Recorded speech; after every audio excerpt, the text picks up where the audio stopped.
Hola, bienvenidos a Grado Cero, el punto de partida de la información. Es por lejos la mayor preocupación de los argentinos. No importa en qué lugar del país se pregunte o si la consultora trabaja para el oficialismo, para una empresa o para la oposición. La inflación encabeza en las encuestas el ranking de los temas que más inquietan a la población. Y por mucho.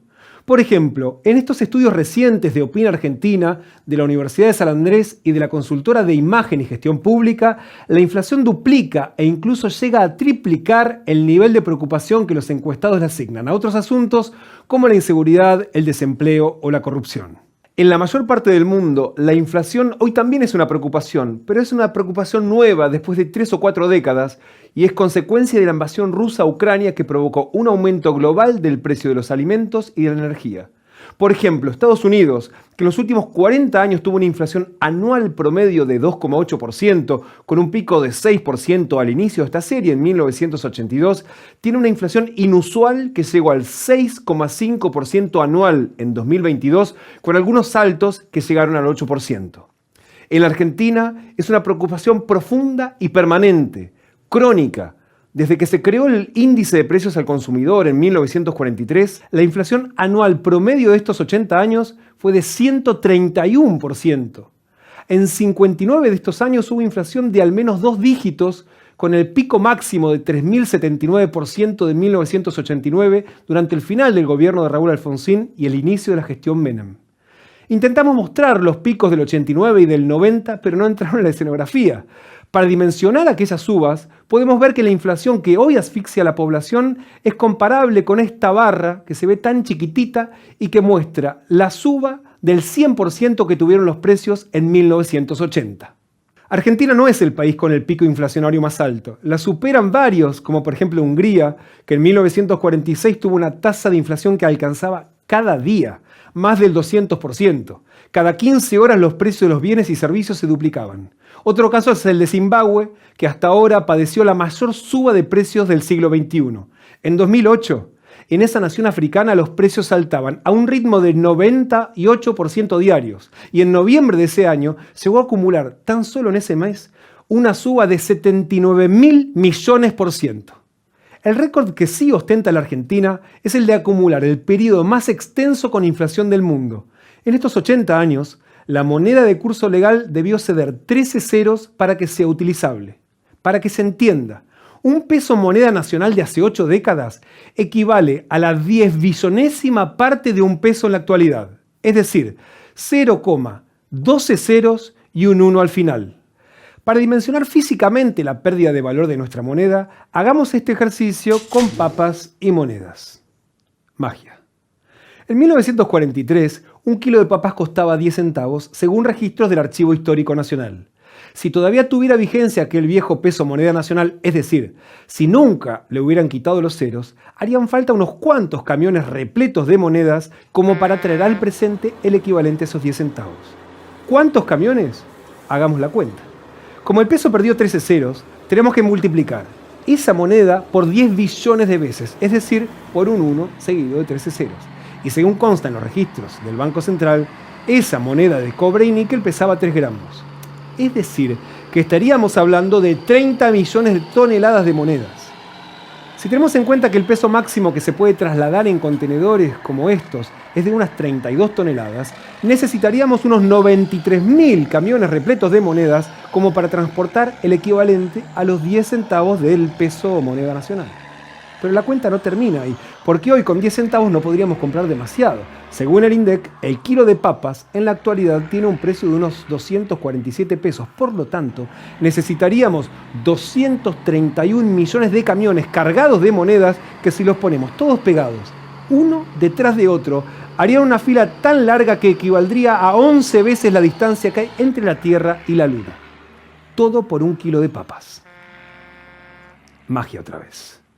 Magia suelen prometer algunos políticos argentinos para resolver un problema de semejante dimensión, en especial si están en campaña.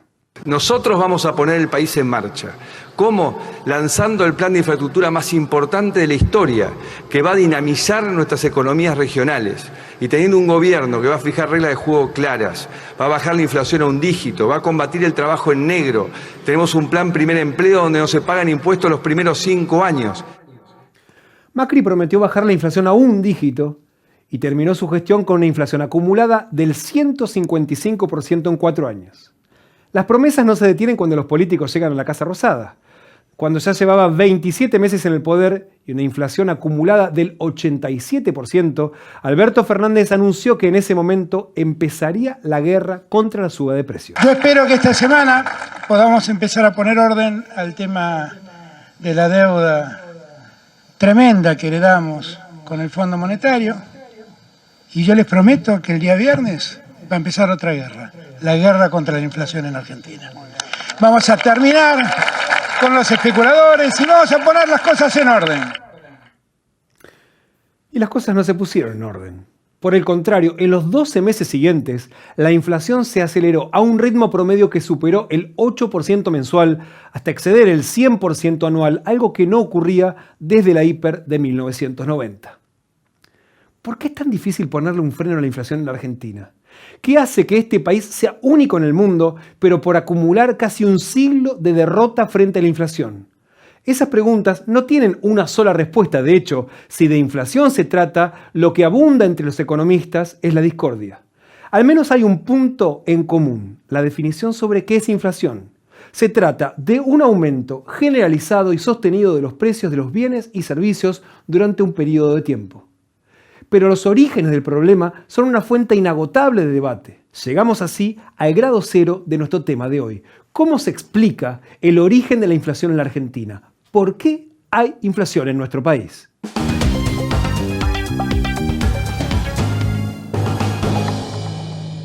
Le hicimos esta pregunta a dos economistas que tienen miradas distintas, una diferencia que no se explica por la pertenencia o no al oficialismo o a la oposición. De hecho, son dos economistas que forman parte del universo opositor al Frente de Todos. Esto opina Matías Zurt, un especialista cercano a la coalición cívica que es máster en economía y profesor de la Universidad de Buenos Aires.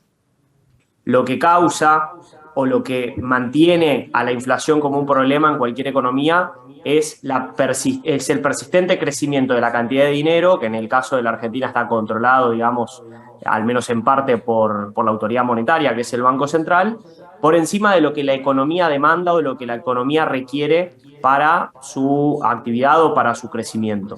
Y es muy notorio que todos los procesos de crecimiento de la cantidad de dinero en Argentina tienen como contrapartida o tienen asociado un problema fiscal. O sea, el que termina generando un exceso monetario en la economía argentina es el Tesoro, o sea, el gobierno que necesita más dinero del que recauda a través de los impuestos y ese dinero se lo pide al Banco Central vía emisión monetaria. Entonces, en definitiva, es como que el problema, si vamos a la raíz del problema en Argentina, es un problema monetario, pero con un origen muy marcado en términos fiscales. Como la gente no quiere tener ese dinero se gasta de alguna manera.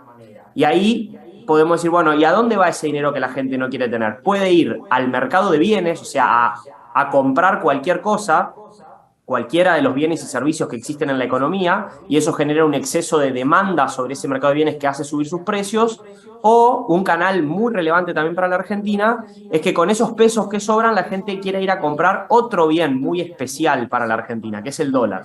Entonces, cuando la gente va a comprar dólares con ese exceso de pesos, hace subir el precio del dólar, así como si todos fuéramos a comprar yerba, subiría el precio de la yerba, y el aumento del dólar, que lo conocemos como devaluación, es lo que termina repercutiendo sobre todo el resto del sistema de precios. Desde otro lugar de la oposición, el economista, fundador del Frente Nacional contra la Pobreza y ex legislador porteño, Martín Urest, plantea una mirada alternativa sobre el origen de la inflación. Yo diría que la inflación es esencialmente un proceso de desacuerdo social. Desacuerdo social en términos de cómo se construye y se distribuye la riqueza, en torno de si se acepta o no se acepta el funcionamiento de la moneda local, es decir, la moneda de cada país, y esencialmente si hay una validación colectiva, no necesariamente de un encuentro fervoroso, pero al menos una lógica de consenso acerca de lo que va a pasar en el futuro. ¿Por qué digo estas cosas? Porque si en una sociedad hay un desacuerdo sustantivo en la manera de construir y de distribuir la riqueza, Si en una sociedad hay un repudio al proceso de creación de moneda doméstica, sea por vía de la dolarización o por vía del rechazo a tener la moneda nacional en el bolsillo, y si en una sociedad no hay percepción de algún tipo de mensura del esfuerzo o de la capacidad de introducir lógicas de crecimiento económico, el crecimiento siempre está asociado a un proceso de desarrollo en el tiempo. Si no hay algunos acuerdos razonables en torno a esas tres cosas, es virtualmente imposible no caer en procesos inflacionarios. La inflación como un síntoma, la consecuencia de múltiples desacuerdos sociales. Donde sí hay acuerdo es en que la inflación no impacta en toda la sociedad por igual. Los sectores más pudientes pueden incluso sacar ventaja en medio de la convulsión de los precios. Pero las familias más vulnerables, las que trabajan para comer, las que gastan todo lo que ganan en comida, pierden todos los días. Para ellos, perder significa comer menos o directamente saltearse una comida. Cuando asumió la gestión del Frente de Todos, lanzaron un plan para atacar ese fenómeno, la Mesa contra el Hambre, que incluyó la implementación de la tarjeta alimentar para que las familias pobres pudieran darle a sus hijos leche, carne, frutas y verduras. Cuando se lanzó, en enero de 2020, eran 4.000 pesos para una familia con un solo hijo menor de 6 años, que equivalían a 73 litros de leche entera en sachet, la que releva el INDEC, la más barata del supermercado. 48 meses más tarde, esa misma madre ya recibía más de 12.000 pesos por parte del Estado. Con ese dinero podía comprar 55 litros de leche, 17 litros menos que cuando comenzó el programa. En 3 años, el monto del subsidio se triplicó, pero el precio de la leche se multiplicó por 4. De eso se quejó la propia vicepresidenta Cristina Fernández cuando el INDEC dio a conocer el índice de pobreza del primer semestre de 2022. El informe reveló un aumento de la indigencia que rozó el 9%. Esto escribió en su cuenta de Twitter. Está más que claro que estamos ante un fenómeno de inflación por oferta y no por demanda. Las empresas alimentarias han aumentado muy fuerte sus márgenes de rentabilidad. ¿Es así? ¿Se trata de un exceso de rentabilidad? ¿La codicia empresarial explica el problema de la inflación de los alimentos? Hicimos este ejercicio. Rastreamos la formación del precio de un alimento que se produce íntegramente en el AMBA y se distribuye y se consume en la región. Son muy pocos los productos que reúnen estas características, solamente algunas hortalizas. Fuimos a un campo del Gran La Plata en busca del punto de partida de la formación del precio de la lechuga, uno de los productos hortícolas más consumidos por los argentinos. El cordón hortícola platense es el más grande del país, con 5.400 hectáreas de invernaderos, según datos del INTA. Es el principal proveedor de hortalizas frescas del área metropolitana de Buenos Aires, produce más del 72% de las hortalizas que se comercializan en el mercado central de Buenos Aires. Hilda Apaza es quintera, responsable de una de las casi 1.500 unidades productivas de la región dedicadas a la horticultura. Ella trabaja junto a sus 2 hijos, con quienes montó un invernadero en Lisandro Olmos, a 70 kilómetros del centro porteño. De cero hemos levantado, no tenía nada, toda esa pampa era, todo esto, toda esa pampa era, no había nada. Compramos palos, nylons que hay, esos plásticos, todo, esos goteros, todo compramos nosotros. El trabajo en cada capilla, como le llaman al espacio que hay entre postes, tiene unos 3 metros de ancho por 50 de largo y comienza con la preparación del suelo.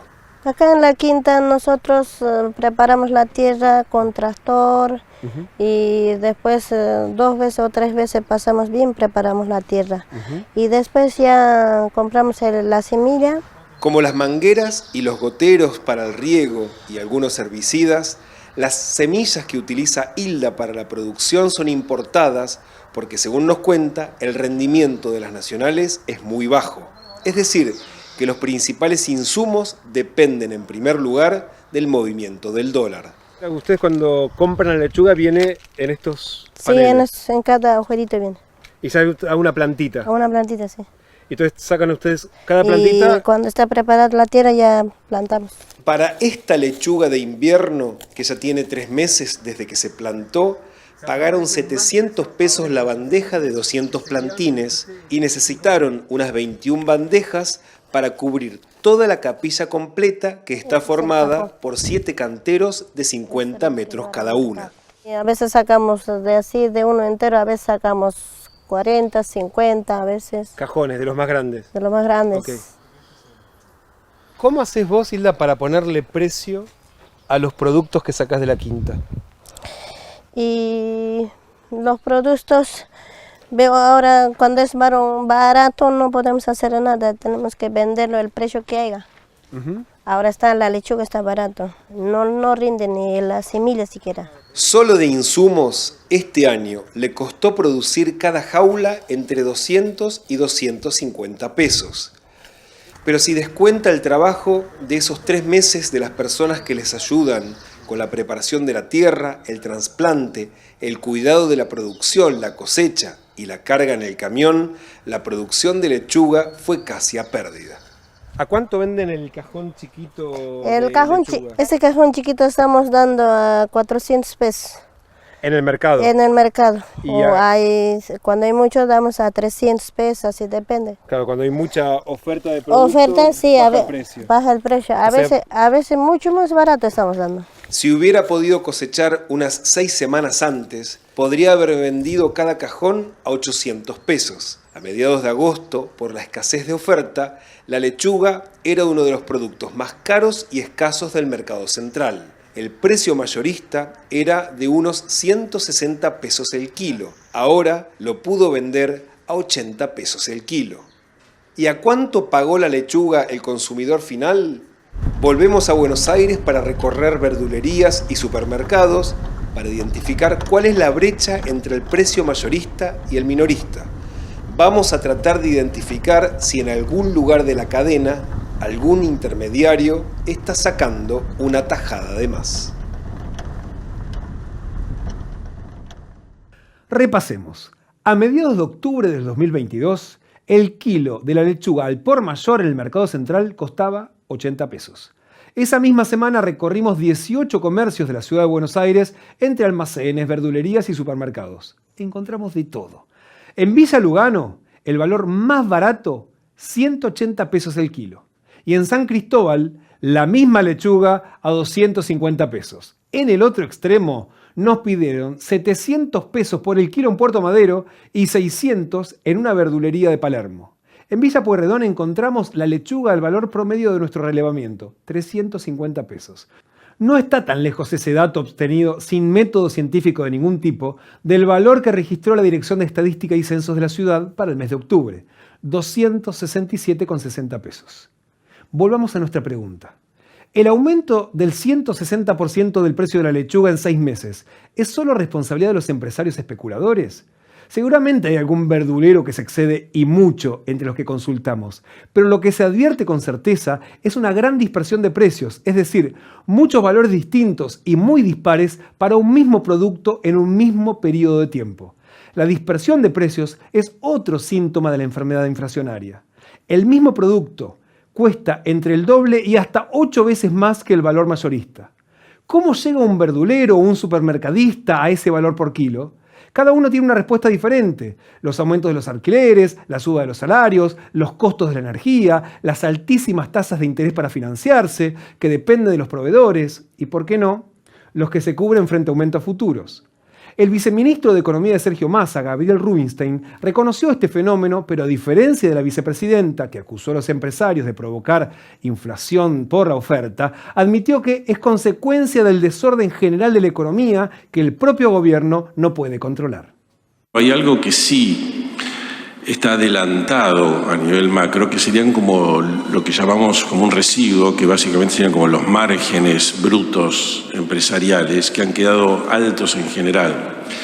Y esto nosotros entendemos que se ha exacerbado con los problemas cambiarios, con los problemas de restricciones a importaciones, con, digamos, las obligaciones a empresas a financiarse a 180 días, con cupos, con dificultades en todo el tema de la CIMI y demás. Entonces nos hemos metido en un lío.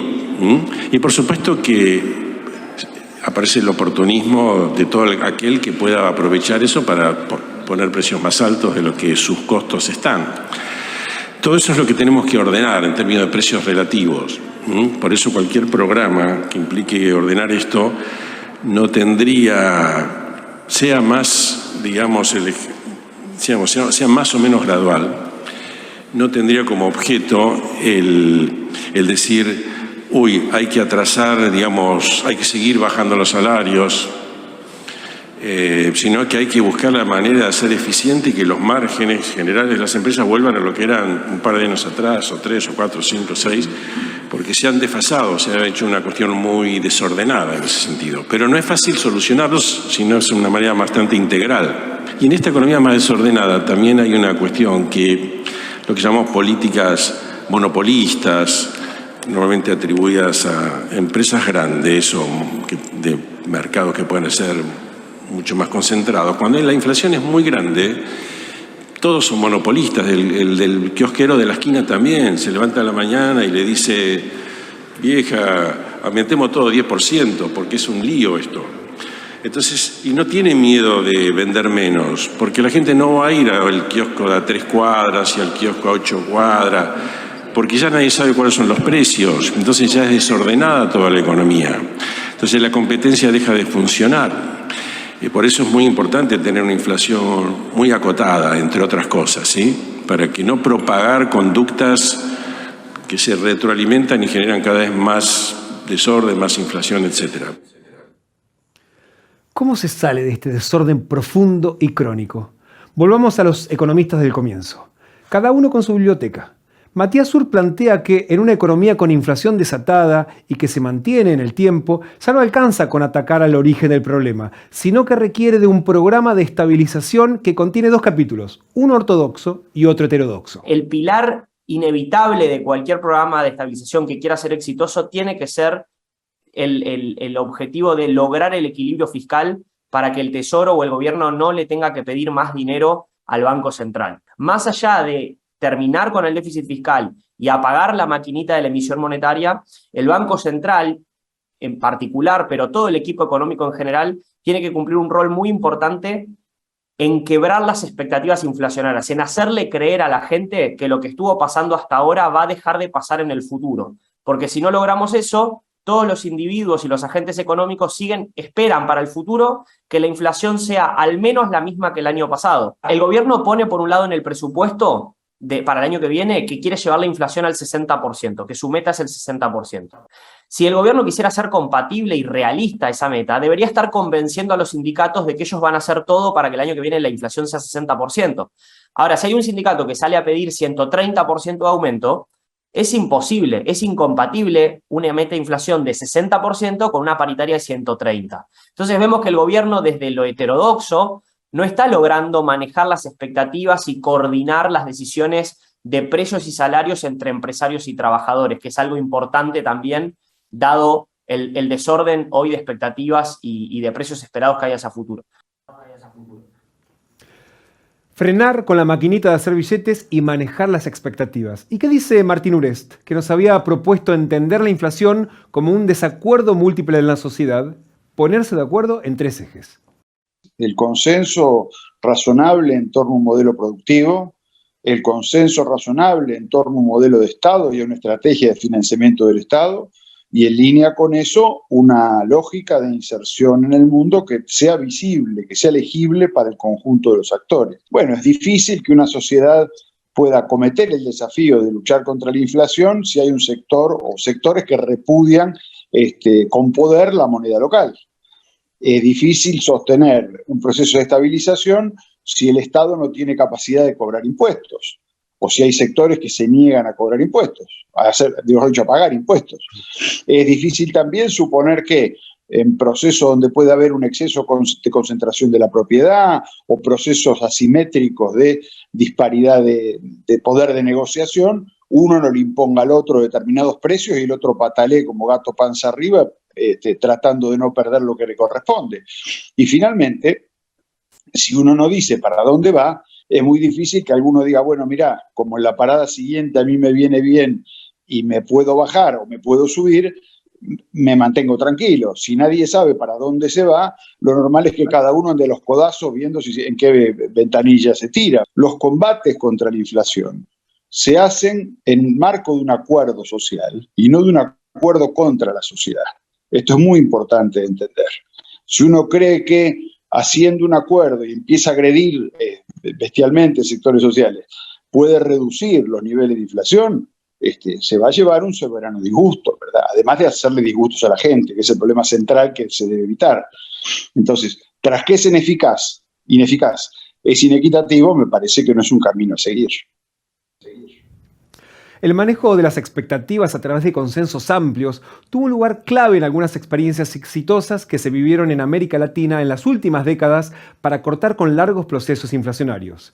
Uno de esos casos es el de México, que a fines de la década de 1980, cuando la inflación llegó al 180% anual, empezó a implementar un programa de estabilización bajo la presidencia de Miguel de la Madrid, que al año siguiente sería reforzado por Carlos Salinas de Gortari. Consultamos a un especialista mexicano, al doctor en Economía y director de Economía Sostenible del Instituto Mexicano para la Competitividad, Jesús Carrillo, que nos explicó los alcances de aquel plan de solidaridad económica. Es un acuerdo en el cual todos los actores se comprometen a contener la inflación. Entonces, ¿qué es lo que hicieron? Pues el gobierno se comprometió a no subir los costos, los precios de los energéticos en particular y del transporte. Los sindicatos también se comprometieron a no buscar tantos incrementos salariales, es decir, a moderar sus exigencias en términos de incrementos salariales, y por el otro lado las empresas pues se comprometieron a controlar lo más posible los precios del resto de los bienes y servicios en la economía. Entonces, este compromiso que sobre todo creo que funcionó, o al menos parcialmente funcionó, porque el compromiso de los agentes, número uno, era creíble, y número dos, el escenario de inflación de los años 80 era un escenario causado principalmente por el lado de la demanda. Es decir, por diferentes presiones fiscales que se habían tenido en años anteriores. Por ejemplo, tuvimos una crisis en 1986 porque el precio del petróleo había caído en este periodo de 1985 a 1986, entonces el gobierno tiene problemas fiscales y no tiene más remedio que devaluar la moneda. Por lo tanto, se genera una inflación y esta empieza a presionar a los salarios empiezan a presionar a los precios, y entonces se hace esta espiral que, insisto, pues es una inflación de demanda. De todos modos, hay que decir que, digamos, si bien este fue el pacto y fue más o menos funcional, como decía antes, la inflación solo bajó bastante, pero solamente bajó hasta 20%. Entonces, en aquel momento también hay que decir, no funcionó del todo, ¿no? Y la política monetaria por eso tuvo que entrar, digamos, en acción, y esto terminó desencadenando en la independencia del Banco Central, de Banco de México, hacia el año 94, y a partir de ahí sí se comenzó una reducción muchísimo más decisiva del incremento en los precios, y pues hasta que en el año 2000 es el último episodio inflacionario, y desde entonces pues habíamos estado pues siempre por debajo del 7.5%. Hasta el momento todavía no hemos tenido una mejor receta para reducir la inflación que una política monetaria independiente y creíble. Se puede intuir que un acuerdo que incluya la moderación de las expectativas salariales tiene un costo político enorme para los representantes de los trabajadores que las acepten.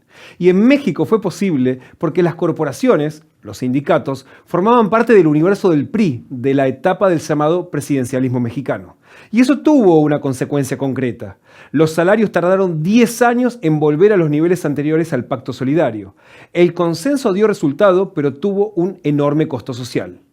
Otro caso es el de Chile, que a principios de la década de 1990 padecía una inflación en torno al 30% anual y logró reducirla a menos de la mitad en 4 años para llegar un lustro después a mantener una inflación anual promedio de 5% hasta 2021. Uno de los protagonistas de ese proceso fue Carlos Ominami, exministro de Economía del presidente Patricio Aylwin. Este ingeniero comercial y economista fue quien implementó el plan para estabilizar la economía chilena en 1990, y él nos explica cuáles deberían ser los pilares para un programa para frenar la inflación. En primer lugar, un principio de responsabilidad fiscal. O sea, es evidente cuando tienes cuentas fiscales que están descuadradas, cuando el Estado gasta muchísimo más de lo que recauda, hay un problema. Eso no cabe duda que ahí hay un problema. El tema, entonces, hay que ajustar el gasto fiscal. Ahora ahí viene una discusión de cómo se hace eso. El tema es la forma más o menos progresiva o regresiva que eso se hace. Entonces ahí hay todo un tema que tiene que ver con los subsidios. Yo tengo la sensación de que en el caso de Argentina se subsidian a sectores medios, incluso altos en ciertos consumos. Otra cuestión que es clave, y eso yo sé que en Argentina es dinamita, ¿sí? Pero que es algo que es discutible, pero que para los contextos inflacionarios juega sin lugar a duda un papel, es la autonomía del Banco Central. Si tú tienes un gobierno que tiene siempre la posibilidad de recurrir a la fábrica de billetes, y tiene además la política fiscal desajustada, bueno, ese es claro que tú vas a tener una alta inflación de manera permanente. Entonces, nosotros también tuvimos ahí la ventaja de tener un Banco Central autónomo que tenía como objetivo prácticamente exclusivo controlar la inflación. Y tercero, me parece a mí que nosotros hicimos desde el inicio, también hicimos una reforma fiscal, hicimos una reforma tributaria, con lo cual le dijimos a la gente que nos íbamos a preocupar en prioridad de comenzar a pagar la deuda social que se había acumulado, y eso sobre la base también de que los que tenían más contribuyeran más. Entonces había una cierta sensación de equidad, había la sensación de que se estaba haciendo justicia social, y también la sensación de que con los aumentos de impuestos se estaba financiando gasto social y que no era simplemente pura burocracia. Yo creo que también otro tema que hay en Argentina, tengo la sensación de que hay una muy baja valoración de la función pública. 3 pilares que se apoyan sobre una base común: la concertación. Nosotros hicimos muchos mecanismos durante los 90 particularmente, mecanismos de concertación social. Entonces conveníamos, el gobierno sentaba a trabajadores, sentaba a empresarios para los efectos de poder establecer acuerdos respecto, por ejemplo, de un precio muy importante, el valor del salario mínimo.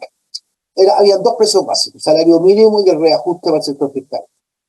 Y esas eran variables que se combinaban, e incluso ahí nosotros les decíamos a los distintos sectores que teníamos que ver, ¿no? Teníamos que ir haciendo anticipaciones de la inflación que fueran anticipaciones de inflación a la baja, de manera de ir cambiando las expectativas, porque finalmente también tiene mucho que ver con expectativas. Entonces, esa señal de la fijación del salario mínimo, la fijación del porcentaje de reajuste para el sector público, eran también señales fuertes de que la inflación iba decayendo en el tiempo. Ahora, eso supone gobiernos con credibilidad, y eso finalmente te lleva a la política, te lleva a que tienes que tener capacidad de generar ciertos acuerdos, y lo que uno advierte en Argentina, o sea, en Chile también se está produciendo algo parecido, ojo, pero lo que advierte en Argentina es el tema de la grieta hace muy, muy difícil la generación de acuerdos políticos, la generación de mecanismos fuertes de concertación política que sean creíbles con la gente. El tema finalmente en Argentina, más que la economía, es de la política. Es como una especie de doble grieta hoy día en Argentina, la grieta básica peronista, antiperonista, y después la grieta al interior del peronismo. Entonces yo creo que realmente para cualquier gobierno, para cualquier presidente, gobernar en esas condiciones es extremadamente difícil. La grieta como contrapartida de la concertación. Las mesas de diálogo entre gobierno, trabajadores y empresarios son escenas recurrentes en la Argentina. Las tuvo Mauricio Macri, las tuvo Cristina Fernández y también las prometió Alberto Fernández. Ayer hablábamos con Sergio y los dos estábamos de acuerdo en una idea, que en el transcurso de esta semana convocar a los empresarios, convocar a los sindicalistas de la Argentina, sentarnos en una mesa, marcarnos una hoja de ruta para alinear precios y salarios por los próximos 60 días, para que los argentinos dejen de padecer la inestabilidad que hoy viven en materia de precios. Y quiero que todos sepan que resolver ese problema no es solo un problema que debe resolver el gobierno, es responsabilidad de todos y cada uno, del que produce, del que tiene la gran industria y del que consume. La convocatoria no fue esa semana, sino recién 9 meses más tarde, cuando los precios se dispararon más del 55% en ese mismo periodo. Y el llamado se limitó solo a trabajadores y empresarios, pero no a la oposición, y se hizo en medio de una feroz interna dentro del propio oficialismo que dejó muy debilitados a los actores involucrados. Llegamos así a la pregunta grado cero. ¿Qué impide que la dirigencia política, trabajadores y empresarios se sienten a construir consensos para encauzar un plan de estabilización económica en la Argentina? Esa es nuestra pregunta grado cero de hoy, el punto de partida para la entrevista que haremos con nuestro invitado, Diego Bossio, un economista y dirigente justicialista que tuvo responsabilidades de gestión durante la segunda presidencia de Cristina Kirchner y que, siendo diputado opositor, pagó un costo grande por contribuir con el diálogo y el consenso durante la presidencia de Mauricio Macri.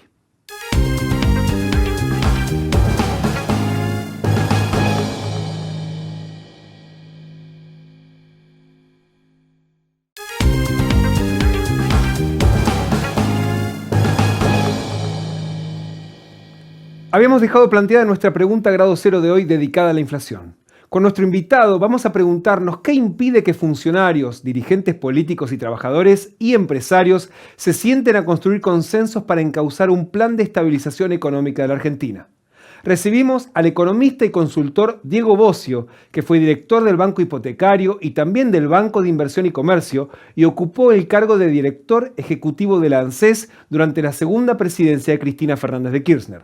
Entre 2015 y 2019 fue diputado nacional del bloque justicialista. Diego, muchísimas gracias por venir. Gracias, Damián. Habíamos dejado planteada la pregunta grado cero, te la repito. ¿Crees que se necesita un plan de estabilización, pero que surja de un consenso, de una concertación entre el sector empresario, político y de los trabajadores, como para salir de este esquema de inflación crónica? Lo primero que te quiero decir es que Argentina está en inflación crónica y la inflación se puede bajar. La inflación es posible bajar la inflación. ¿Es mágico? ¿Es de un momento para el otro? ¿Es fácil? No. Para bajar la inflación, ¿qué herramientas se necesitan? ¿Cuáles son la caja de herramientas que se necesita? Básicamente todos los países lo que hicieron son planes de estabilización.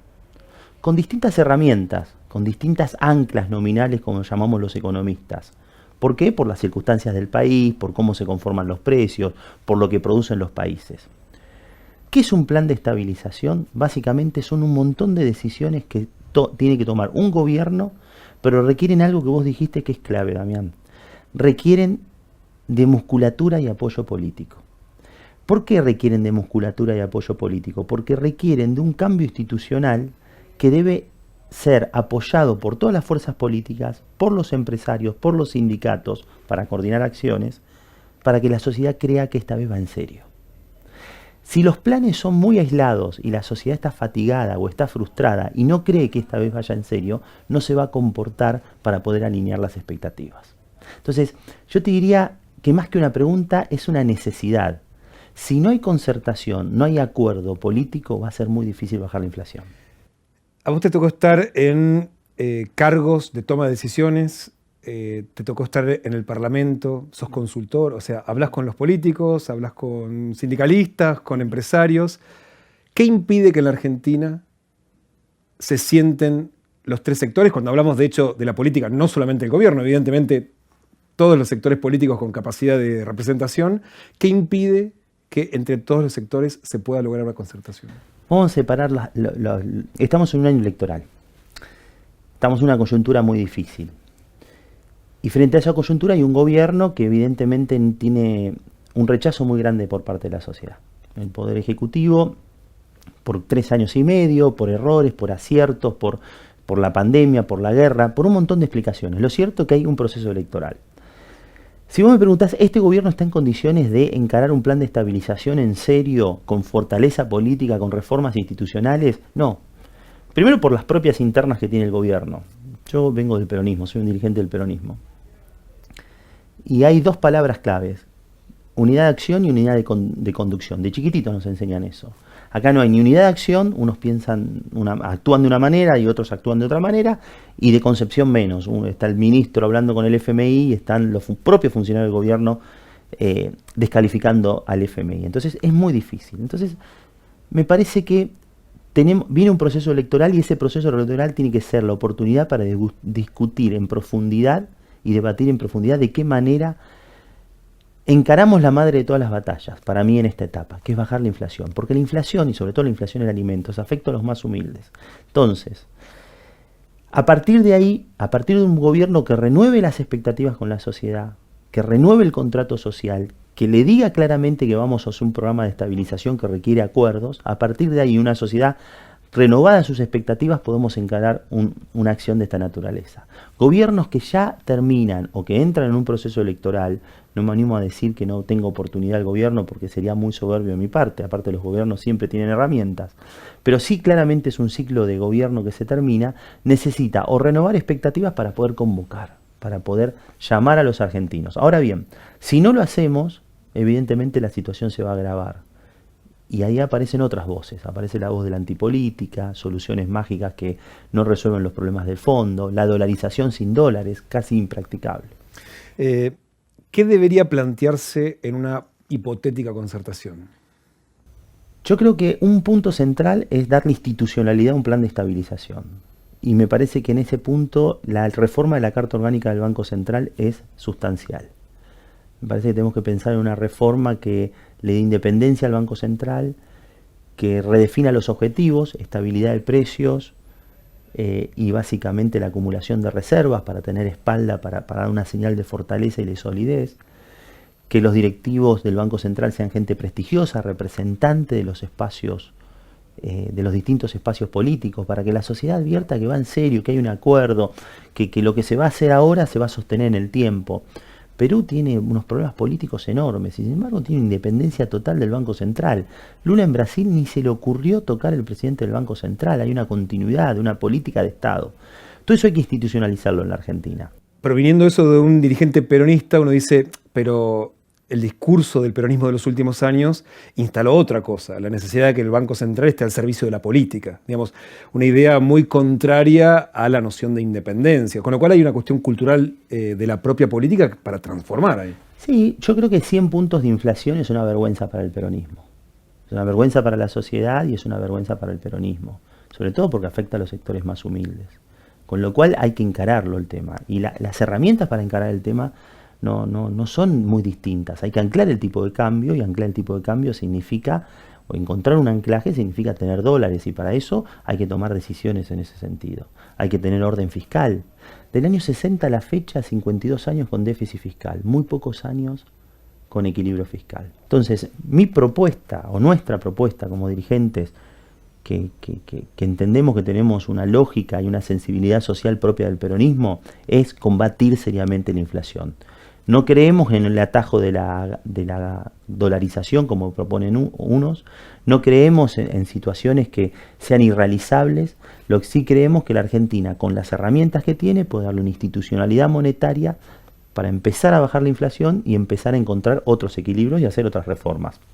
Yo no tengo dudas que si la Argentina se ordena, de hecho la historia lo dice, cuando hubo orden político y dólares, y los bancos centrales estuvieron tranquilos porque tenían respaldo de los dólares y hubo orden en las cuentas fiscales, la Argentina creció. Pasa que se requiere orden político y el orden político tiene que ver con concertar, con acordar, con tener musculatura política y una cosa muy importante, liderazgos. No alcanza solo con la concertación, el acuerdo, el diálogo es el método para resolver el conflicto. Pero tiene que haber un liderazgo. En una sociedad como la Argentina, en donde la figura del presidente es muy importante, el liderazgo y la jerarquía son centrales. Fíjense lo que nos pasa ahora, que tenemos un presidente que tiene el pecado original de haber sido nombrado casi por tuit, y a veces es más importante la palabra de otros dirigentes que la del propio presidente. Entonces tenemos que recomponer el liderazgo en la Argentina. Hablar de concertar, al comienzo dijiste, por supuesto, no es solamente con el gobierno, más allá de que este propio gobierno necesita su propia concertación. Pero vos tuviste una experiencia bastante desagradable. Vos te convertiste en una suerte de traidor por contribuir con el diálogo, ¿no? Cuando eras opositor al gobierno de Mauricio Macri. La cultura política argentina prefiere la grieta. Sí, yo sería más que la cultura política argentina, vive una sociedad en donde realmente está harta. Está harta porque no se le resuelven los temas, porque hay 100% de inflación, 40% de pobreza, un retroceso social enorme, las escuelas no funcionan, el deterioro es enorme. Entonces, la verdadera grieta es entre la política y la sociedad. Por eso hay dirigentes políticos que no sabés lo que quieren o gritan o se enojan y tienen, sin embargo, una gran cantidad de adeptos. Entonces, Eso por un lado. Segundo, eso lleva a que los dirigentes políticos opten por estos mecanismos. O me pongo en posiciones muy extremas o hago definiciones muy light sobre cuestiones que requieren profundidad como las que están tocando en este programa. Y finalmente está el método que es el diálogo. Yo voy a insistir en eso. Yo no creo que la Argentina tenga enfrentamientos ni problemas tan fuertes como para no poder dialogar, no poder encontrarse o no poder entender de que hay procesos democráticos en algún momento ganan unos y en otro en donde la alternancia puede ser parte y característica de nuestra sociedad. Yo les digo, no se puede vivir con... Está estudiado, inflaciones arriba del 40% es imposible sostenerlas. Debajo de 40 cuesta bajarlas, pero ya empieza a tener más previsibilidad. Después de este nivel, ¿cuáles son los precios de la economía? No, pero además vos decís, bueno, no, es un problema de la región. No, mirá los últimos 3 meses en Brasil, 1,5. Argentina, 22%. Mirá los últimos 3 meses en Chile, 1,4. Colombia, 4,8, un poquito arriba. Paraguay, 1,4. Entonces, ya es un problema propio de los argentinos. El barrio, los países de la zona lo resolvieron. No estoy hablando de los países escandinavos, ni los países europeos, ni Estados Unidos. Entonces, yo creo que hay que resolverlo. Las herramientas están claras, se requiere de mucha musculatura política. Yo hace unos años atrás escribí una nota, Crecer duele, y hablaba de esto de estabilizar la economía. No va a ser sencillo poder estabilizar una economía.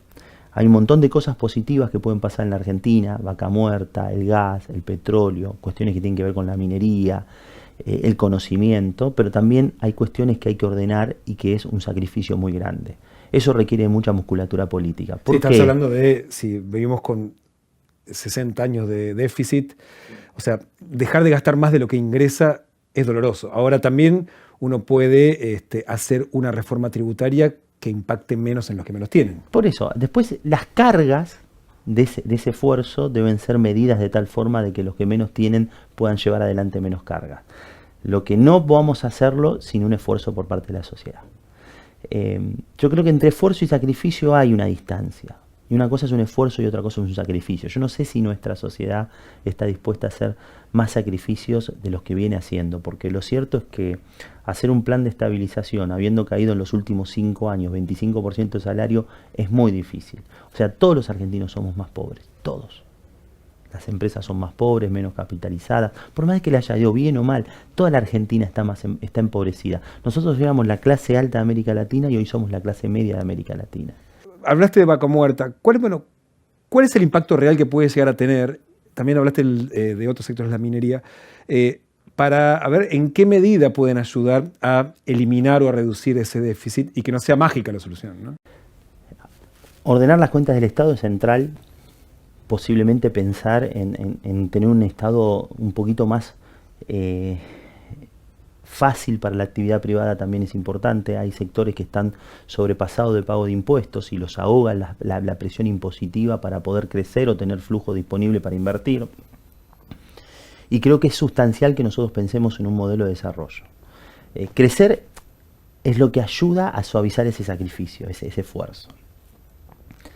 Yo creo que Vaca Muerta es un yacimiento de escala mundial. Están terminando los gasoductos, eso es algo que reconocer al gobierno, es bueno. Los tiempos, los formas ya es otra discusión, pero es bueno. Eso va a permitir reducir el déficit en materia de importación de gas. Y están terminando los oleoductos que lo están haciendo las empresas privadas, que van a permitir casi duplicar en un par de años la cantidad de barriles de exportación. Con lo cual el saldo energético va a ser positivo y volvemos, crecer tiene dos características, dólares y estabilidad política. Entonces yo creo que ahí vamos a tener una señal clave. Después está el tema del agro. El agro ha sido acompañado de la Argentina del sector más dinámico. Hemos tenido malas cosechas, sobre todo la última, una seca. Y también y también Uruguay, exacto. Y eso afecta a cualquier gobierno. No, sos bueno o malo, haces las cosas bien. Lo que pasa es que nosotros venimos sin ningún tipo de colchón, sin ningún tipo de orden. Entonces nos afecta mucho más. Después tenés la economía del conocimiento. La ciudad de Buenos Aires es un ejemplo en ese sentido. Conocimiento, arte, cultura, espectáculos. Me parece que hay muchísimo para trabajar. Siempre históricamente tuvimos un déficit muy grande en materia turística. Eso deberíamos pensarlo como argentinos. de qué manera revertimos ese déficit. Este año son 7.000, 8.000 millones de dólares.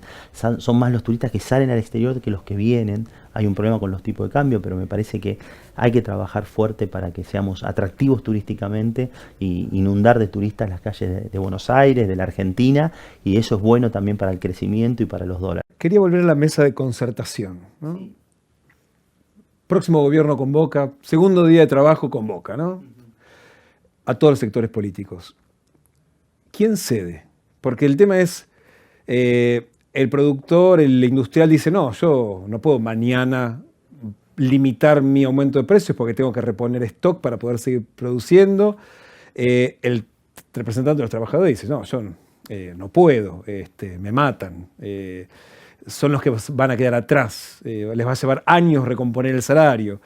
Y el gobierno, las variables que maneja, dice, bueno, pero yo no puedo autorizar aumentos, no sé, de la energía por menos de lo que me cueste producirla, porque tiene que seguir financiando el déficit de algún modo. O sea, ¿quién cede? ¿Cómo se arma una mesa para que todos cedan y nadie pierda, si es que eso es posible? Creo que todos tienen que ceder un poquito. Me parece que no hay manera de encontrar un orden si efectivamente las partes no están dispuestas primero a sentarse a una mesa y concentrar políticas. Y tiene que ser muy fuerte el futuro con respecto a las mejoras, con respecto al presente. Es decir, los beneficios producto del ordenamiento político, el ordenamiento macroeconómico, la reducción de la inflación y la posibilidad de que haya inversiones y se acomoden las variables, tiene que ser suficiente zanahoria para nosotros poder encarar un proceso de concertación, un proceso de acuerdo en donde todos de alguna manera se ordenan ciertas cuestiones. Yo dividiría las cosas en dos.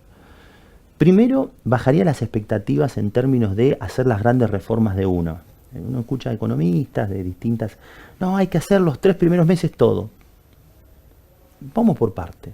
Esto es como un equipo que viene perdiendo. ¿Qué necesita el técnico? 2 triunfos seguidos para ganar confianza y entrenar fácilmente durante la semana. Campeonato del día. Claro, exacto. No estamos, somos campeones mundiales de crisis, ¿no? Entonces hay que evitar las crisis, hay que evitar la inflación. Entonces requiere reconstruir la confianza. Y para eso hay que ganar algún partido, hay que meter algún gol, hay que recomponer la confianza con la sociedad. Por eso yo diría que hay que concentrarse en un objetivo, que es básicamente bajar la inflación. Y eso es un plan de estabilización. Y va a llevar su tiempo. Pero también hay elementos para decir, che, soy optimista. Vaca Muerta está funcionando y esperemos que la institucionalidad siga en ese sentido. Trabajar fuertemente con el... Hay 7 provincias que tienen prohibida la minería. Es un debate que hay que dar, hay que animarse a darlo. No hay que prohibir, hay que hacerla bien la minería. Son las provincias donde tienen más recursos mineros. Es la zona del mundo, es el país del mundo con más zonas mineras que tienen recurso minero, con las áreas más grandes en superficie del mundo. Somos récord en prohibición. Entonces, yo creo que tenemos que dar los debates, tenemos que dar debates serios y profundos y tenemos que encarar esto con la posibilidad de los beneficios del orden, los beneficios de la salud macroeconómica. El camino no es sencillo. Está claro que todos tenemos que ceder, el Estado tendrá que ceder un poquito, los empresarios también, los sectores más pudientes, los trabajadores evidentemente tendrán que reconvertirse a las nuevas tecnologías. Es difícil pedirle a un trabajador después de haberse ajustado 25% el salario con inflación más ajuste. Claro. Pero yo creo que ahí hay que seguir trabajando en la idea de productividad, es decir, hay que poner conceptos nuevos sobre la mesa. Si nosotros tenemos más inversión y mejores máquinas y más productividad, el salario naturalmente va a crecer. Una última pregunta. ¿Cuál sería una promesa realista vinculada con la inflación en una campaña electoral? Si uno pone el número, es en abril 3% y después fue en 7,7%. En 6 meses los brotes verdes. Entonces yo creo que más que ponerse una meta, hay que ponerse un objetivo. ¿Es posible bajar la inflación? Sí. ¿Es necesario bajar la inflación? Sí. ¿Cuáles son las condiciones de partida? Esas las se van a saber el 10 de diciembre. Entonces yo no te puedo decir ahora vamos a bajar la inflación si el 10 de diciembre la inflación está allá arriba y demás. Entonces quiero ser sumamente serio. Lo que sí, si se hace un plan de estabilización, se comunica bien, se acompaña con orden político, con musculatura política, con una reforma institucional de la Carta Orgánica del Banco Central y con un ordenamiento fiscal, Yo estoy convencido de que con un tiempo más o menos prudencial se va a ver una baja significativa de la inflación y eso nos va a permitir poder avanzar fuertemente en un proceso escalonado para decir, bueno, en un proceso de 6, 7 años la Argentina empieza a erradicar la inflación de forma sostenida. Diego, muchísimas gracias por venir. Gracias a usted. Cuando volvemos, conclusiones finales en Grado Cero.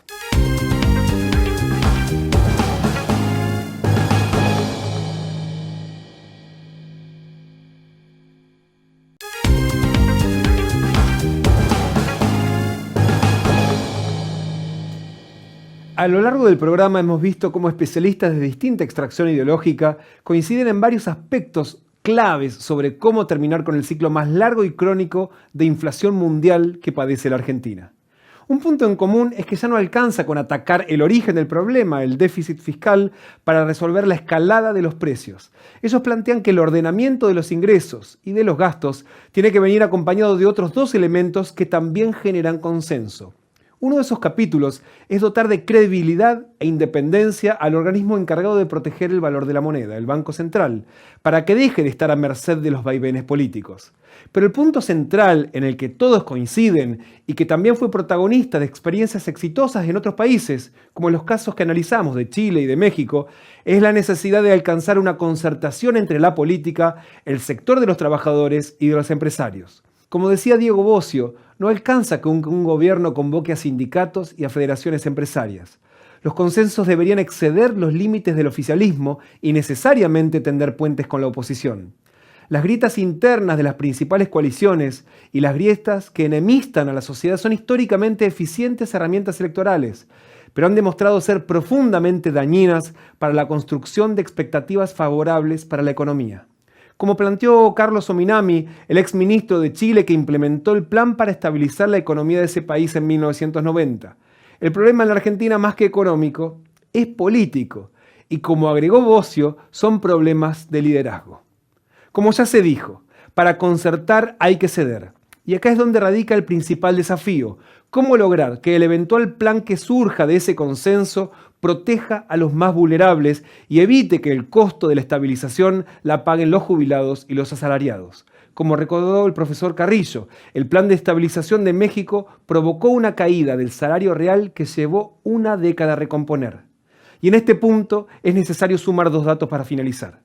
De acuerdo con el INDEC, los salarios de los trabajadores registrados acumularon una baja del 22% durante los últimos 2 gobiernos. Y a los ingresos de los trabajadores informales les fue peor. Solo en los últimos 3 años se redujeron 19%. Este es un elemento clave que anticipa la dimensión del desafío que hay por delante, pero también el clima social que deberá enfrentar la mesa de concertación. Hasta aquí hemos llegado. Gracias por habernos acompañado. Nos volveremos a encontrar en Grado Cero, el punto de partida de la información.